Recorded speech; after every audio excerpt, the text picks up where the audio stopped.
ọjọ́bọ̀ tí í ṣe ọjọ́ Thursday ọ̀sẹ̀ tí a wà nínú ẹ̀ yìí,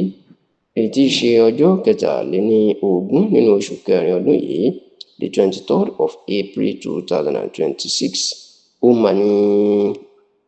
gbogbo àwọn ọba apá gúúsù orílẹ̀-èdè Nàìjíríà, ìyẹn àwọn ọba ilẹ̀ Yorùbá, ọba ilẹ̀ Ìgbò àti ọba ilẹ̀ Ìjọ́, iná mà ṣe ìpàdé wọn ní ìlú Port Harcourt tó wà ní ìpínlẹ̀ Rivers, tó sì jẹ́ pé níṣe ni gbogbo wọn jíròrò lórí ìgbésí ayé àwọn ọba ní apá gúúsù Nàìjíríà àti bí orílẹ̀-èdè Nàìjíríà ṣe rí, tó sì jẹ́ pé ẹni tó tún jẹ́ olùgbàlejò wọn, ìyẹn gómìnà Siminalayi Fubara ti ìpínlẹ̀ Rivers, òun náà bá àwọn kábíyèsí sọ̀rọ̀, òun náà sì sọ oríṣiríṣi ọ̀rọ̀ pàápàá bí ètò ìdìbò gbogbogbò ọdún 2027 bó ṣe ti ń súnmọ́lé tó ń kanlẹ̀kùn gbọ̀ngbọ̀n. Ẹ rántí wípé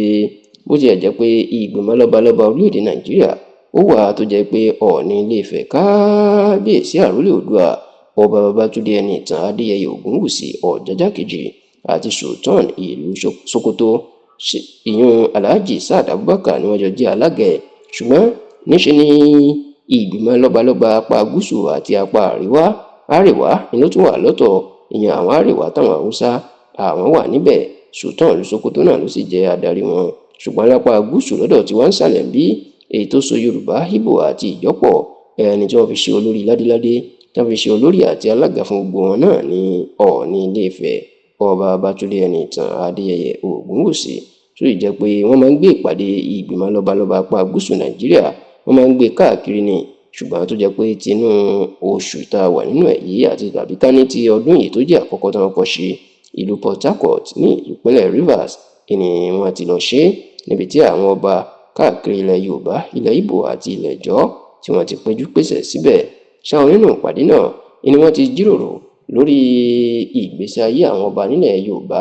pàápàá ní apá gúúsù ní ilẹ̀ Yorùbá, ilẹ̀ Ìgbò àti Ìjọ́. Bẹ́ẹ̀ ni wọ́n jíròrò pàápàá lórí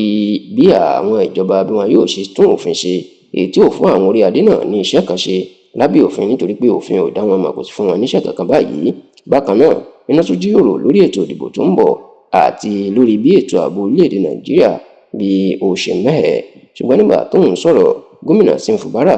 ti ìlú ìpínlẹ̀ Rivers tó gbà wọ́n lálejò ní ìlú Port Harcourt, ó jẹ́ kó di mọ̀ wípé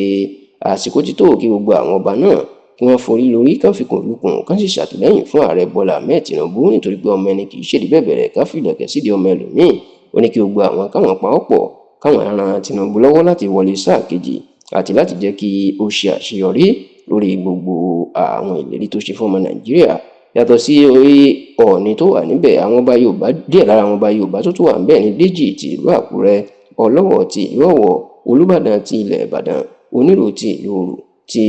Victoria Land lÉkòó àti àwọn ọba míì bẹ́ẹ̀ bẹ́ẹ̀.